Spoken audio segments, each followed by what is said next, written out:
Hello मेरे प्यारे विद्यार्थियों, कैसे हो? उम्मीद करता हूँ बहुत अच्छे से आप होंगे। और आपका कल एग्ज़ाम है एसएसटी सामाजिक विज्ञान का। तो मैं आपको बता देता हूँ इम्पोर्टेंट क्वेश्चन कि जैसे कि मैंने आपको शेखावटी मिशन से आपके एबेसेद खालिस्तान तो मैंने करवा दिए थे, और 1 नंबर वाले क्वेश्चन भी करवा दिए थे। अब कुछ बच्चों की क्वेरी थी, सर जो 2 नंबर में, जो 3 नंबर में और 4 नंबर में जो क्वेश्चन बनने वाले वो बता दीजिए। तो बड़े क्वेश्चन की मैं चर्चा करूँगा, कुछ भी बाहर नहीं जाने वाला है, ठीक है। जैसे ये पहला चैप्टर है आपका, तो इसके बड़े क्वेश्चन मैं आपको बताऊँगा, ठीक है। तो इस पार्ट से आपका बड़ा सवाल बनेगा। तो जैसे रूमानीवाद क्या होता है ये आप पढ़ के जाना, बिल्कुल इम्पोर्टेंट है। रूमानीवाद क्या होता है? रूमानीवाद एक ऐसा सांस्कृतिक आंदोलन था जो एक प्रकार के राष्ट्रीय भावना का विकास करना चाहता था। रूमानीवाद तर्क वितर्क और विज्ञान की महिमा मंडन की आलोचना करता था और भावनाओं, अंतर्दृष्टि, रहस्यवादी भावनाओं पर जोर देता था। इसने एक साझा सामूहिक विरासत और सांस्कृतिक अतीत को राष्ट्र का अधिकार बनाने में बल दिया था। इम्पोर्टेंट है, बिल्कुल आपको याद रखना है। फिर जोसेफ मैथ्सनी पे टिप्पणी लिखनी है आपको, और फ्रांस का विद्रोह, इसके अलावा एक जर्मनी का एकीकरण। देखो इंपॉर्टेंट सवाल मैं आपको बता रहा हूँ, जर्मनी का एकीकरण याद कर लेना, एक इटली का एकीकरण याद करने लेना, यहाँ से आपके सवाल बनेंगे, ठीक है। अब बढ़ते हैं दूसरे चैप्टर की तरफ। दूसरे चैप्टर में छोटे वाले सवाल मैंने करवा दिए, फिर भी आप देखना चाहो तो देख लेना। मैं सीधे ही बड़े सवाल और कुछ इम्पोर्टेंट सवाल बताऊंगा बस आपको। सारे इंपॉर्टेंट सवाल मैं आपको बताने वाला हूँ। जैसे यहाँ से स्टार्ट हो गया आपके, खिलाफत आंदोलन पर टिप्पणी दीजिए। ये 2 नंबर में या 3 नंबर में आपका बन सकता है। खिलाफत आंदोलन क्या था, इसका उत्तर आपके सामने है। असहयोग आंदोलन क्या था, ये भी आपको देखना है, ठीक है। इसके बाद असहयोग आंदोलन के क्या कार्यक्रम शामिल थे, वो भी आपको देखना। असहयोग आंदोलन में गांधी जी ने क्यों स्थगित कर दिया था, वो चोरा चोरी घटना के कारण। सविनय अवज्ञा आंदोलन क्या है, ये भी आप देख लेना। भारत छोड़ो आंदोलन पर टिप्पणी पूछी जा सकती है, इंपॉर्टेंट है।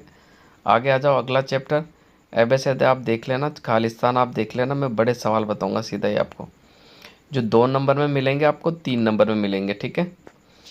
देखो, भूमंडलीय विश्व बनने की प्रक्रिया में कौन से तत्व सहायक है? रेशम मार्ग और सिल्क रूट, ठीक है।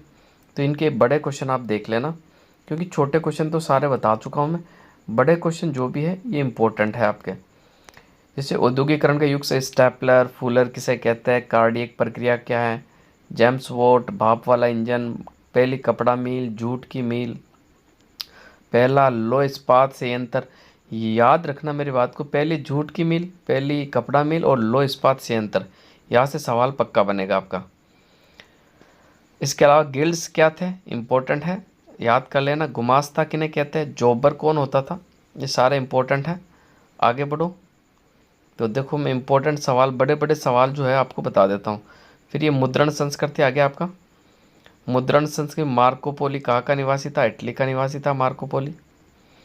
इसके बाद आगे आ जाओ, वेलम क्या थे, देख लेना। प्रोटेस्ट, धर्म सुधार आंदोलन किसे कहा जाता? निरंकुशवाद का अर्थ बताइए। वर्नाक्यूलर या देसी प्रेस एक्ट से आप क्या समझते हो? आगे बढ़ो,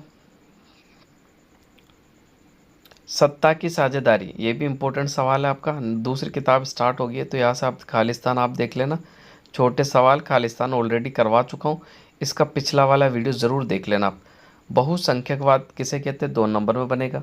श्रीलंका का जातीय संघर्ष 3 नंबर में बन सकता है। सत्ता की साझेदारी क्यों जरूरी है, मोस्ट इंपॉर्टेंट सवाल है, आईएमपी करके जाना, आपको एग्जाम पेपर में देखने को मिलेगा। सत्ता की साझेदारी क्यों जरूरी है, और इसी तरह आपको लिखना है। फिर आगे आ जाओ, फिर बड़े क्वेश्चन देख लेते हैं। संघवाद से जो बड़े क्वेश्चन आपके बनने वाले हैं, छोटे क्वेश्चन करवा चुका हूँ। संघीय शासन व्यवस्था से आप क्या समझते हैं? संघीय शासन व्यवस्था, संघीय शासन व्यवस्था में सर्वोच्च सत्ता 2 स्तरों पर होती है, एक तो केंद्रीय सरकार और उसके विभिन्न आनुषंगिक इकाइयों की सरकार के बीच बट जाती है। सत्ता के इन दोनों स्तर पर सरकारें अपने अपने स्तर पर स्वतंत्र होकर अपना काम करती है। ये दोनों ही सरकारें अपने अपने स्तर पर लोगों के प्रति जवाबदेही होती है। आगे आ जाओ, सरकार के तृतीय स्तर की 4 विशेषता बतानी है। अगला पार्ट, अगले पार्ट में एबेसेद है, छोटे क्वेश्चन आप देख लेना। Martin Luther.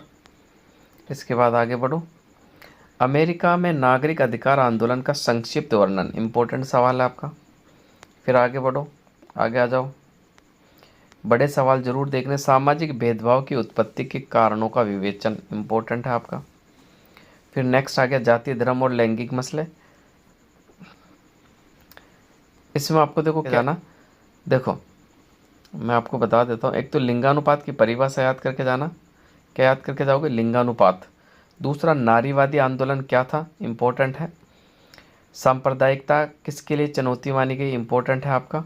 इसके बाद आगे आ जाओ, जन संघर्ष आंदोलन देख लो। इसमें आपको जो बड़े क्वेश्चनों में से जो सवाल पूछा जाएगा वो मैं आपको बताता हूँ। वामसेप क्या है? वामसेप का पूरा नाम आपसे पूछा जा सकता है, backward and minority communities employees federation. और इसका उद्देश्य क्या है, याद कर लेना। दबाव समूह से सवाल पक्का बनेगा आपका। राजनीतिक दल, राजनीतिक दलों के बारे में ज़रूर पढ़ना आप, यहाँ से इम्पोर्टेंट सवाल बनेगा आपका। राजनीतिक दल किसे कहते हैं और इसकी ज़रूरत क्या है, आवश्यकता क्या है, ठीक है। राजनीतिक दलों की प्रमुख चुनौतियाँ, ये भी इम्पोर्टेंट है। राजनीतिक दलों में सुझाव है तो सुधार है तो सुझाव दीजिए, ये भी इम्पोर्टेंट है। फिर लोकतंत्र वाला आ गया। इसके बड़े सवाल अगर आपको मैं बताऊँ तो देखो यहाँ से स्टार्ट है। लोकतंत्र किस तरह उत्तरदायी, जिम्मेदार और वैध सरकार का गठन करता है, ये आपको बताना। इसके अलावा आगे आ जाओ, पूरे विश्व में लोकतंत्र के विकास के विभिन्न तरीकों का वर्णन करना है। फिर आगे बढ़ो, तो बड़े सवाल जो है ना आपके, जो बड़े सवाल बनने वाले वो मैं आपको बता रहा हूँ। तो यहाँ से आप बड़े सवाल ज़रूर देख के जाना। मैंने इतने छोटे और इतने बड़े सवाल आपको बता चुका हूँ कि उससे सवाल एक बार नहीं जाएगा। कुछ बच्चे पूछते हैं सर 80 में से 80 ला सकते हो, बिल्कुल ला सकते हो अगर अच्छे से पढ़ोगे तो। अब आगे बढ़े, संसाधन विकास आ गया। यहाँ से मैं बड़े क्वेश्चन आपको बता देता हूँ, 2 नंबर 3 नंबर वाले। छोटे तो मैं करवा चुका हूँ ऑलरेडी। संसाधन क्या है?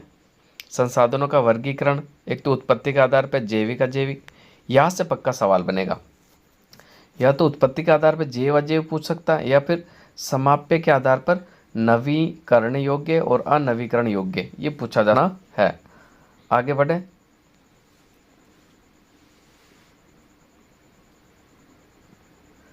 मरुस्थलीकरण मृदा की 2 विशेषता, इंपॉर्टेंट सवाल है। स्वामित्व के आधार पर जो आपके संसाधन है उसका वर्गीकरण इंपॉर्टेंट है। एजेंडा 21 मोस्ट इंपॉर्टेंट है, याद करके जाना। एजेंडा 21 क्या है? एजेंडा 21 एक घोषणा पत्र है भाई। क्या है? घोषणा पत्र है।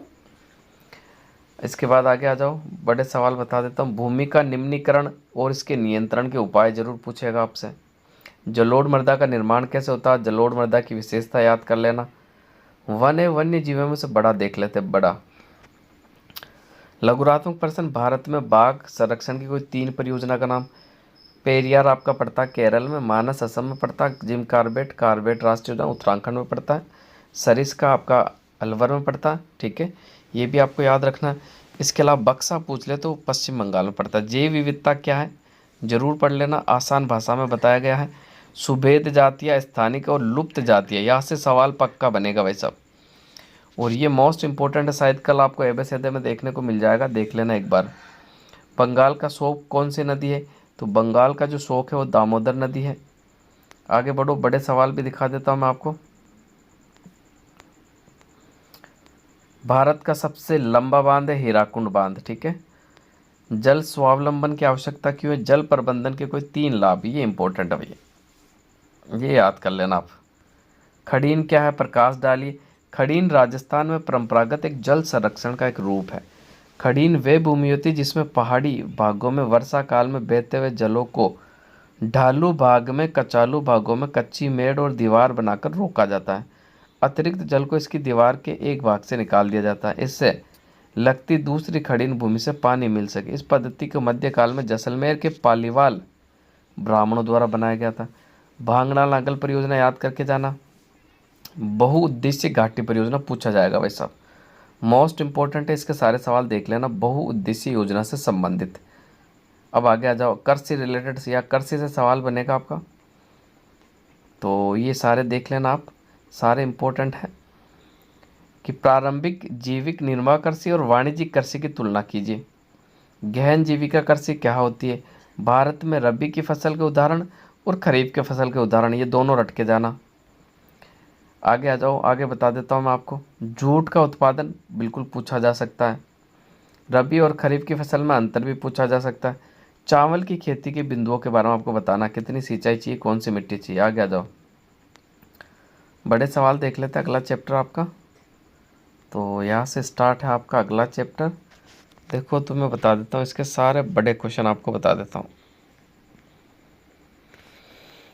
नेल्लोर, नेल्लोर जो कि आंध्र प्रदेश में पड़ता है, अभ्रक की पेटी, अभ्रक के उत्पादन के लिए जाना था। अभ्रक एक खनिज है। आगे बढ़ो, तो ये बड़े क्वेश्चन आने वाले आपके। यहाँ से देखो, कोयले के प्रकार कौन कौन से होते हैं। एक तो एंथ्रासाइट होता है, एक बिटुमिनस होता है, एक लिग्नाइट होता है, एक पीट होता है। ठीक है, भूतापीय ऊर्जा देख लेना, पूछा जा सकता है। विनिर्माण उद्योग में से देख लेते हैं, इंपॉर्टेंट क्वेश्चन आपके, छोटे क्वेश्चन। विनिर्माण क्या है और आधारभूत उद्योग क्या है। विनिर्माण उद्योग का महत्व बताइए। आगे बढ़े, रसायन उद्योग क्या है। भारत में सूती वस्त्र उद्योग पूछा जाएगा। भारत में चीनी उद्योग के बारे में पूछा जाएगा, इंपॉर्टेंट सवाल है। फिर आगे आ जाओ, सड़क परिवहन, रेल परिवहन और पाइपलाइन परिवहन। ठीक है, ये भी इंपॉर्टेंट है। स्वर्णिम चतुर्भुज मार्ग बताना है। ठीक है, ये भी आप याद कर लेना, 4 बड़े नगरों को जोड़ा गया इसमें। ये आ गया। फिर आपका राष्ट्रीय राजमार्ग क्या होते हैं। इसके अलावा व्यापार संतुलन क्या होता है। सड़क परिवहन के 3 गुण, ये मोस्ट इंपॉर्टेंट है, ज़रूर याद करके जाना। फिर आपका विकास वाला पार्ट आ गया। ये विकास वाला पार्ट भी आपको पूरा दिखा देता हूँ। इसमें से बड़े क्वेश्चन आप याद करके जाना ज़रूर। ये जो इंपॉर्टेंट क्वेश्चन बता रहा हूँ ना, विकास क्या होता है। ठीक है, मानव विकास के 3 घटक इंपॉर्टेंट है। प्रदूषण पढ़ लेना। सैत्रक में से देखो, प्राथमिक, द्वितीयक और तृतीयक, एक पक्का पूछा जाएगा, रट के जाना। इसमें से एक तो बेरोजगारी का सवाल और एक है प्राथमिक, द्वितीयक और तृतीयक, ये ज़रूर पढ़ के जाना आपको। अल्प बेरोजगारी, छिपी बेरोजगारी क्या होती है। भारत में बेरोजगारी को कैसे दूर किया जा सकता है। खुली बेरोजगारी और प्रच्छन्न बेरोजगारी में अंतर। दूसरा, महात्मा गांधी राष्ट्रीय ग्रामीण रोजगार गारंटी अधिनियम पर टिप्पणी लिखनी है।